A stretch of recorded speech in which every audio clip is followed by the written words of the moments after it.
म्हणतात की नाही, नारी तू लईच भारी. नारी घरातला कोणताही पदार्थ वाया जाऊ देत नाही.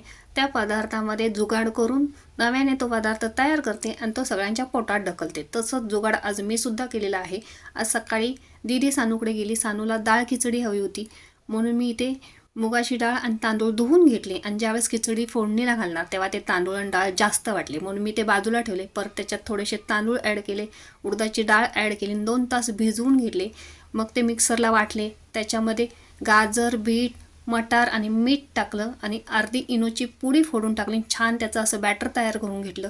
इडली पात्राला तेल लावून त्यात इडलीचं बॅटर घातलं आणि छान ह्या इडल्या 10 ते 15 मिनटं आपण वाफवून घेणार आहोत.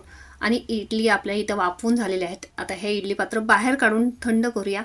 आणि इथे तयार झालेल्या आहेत आपल्या जाळीदार इडल्या, इन्स्टंट इडल्या. जर कोणाला खावंसं वाटलं तर पटकन अशा प्रकारे करू शकतात. कशी वाटली ही इडलीची रेसिपी कमेंट करून नक्की सांगा.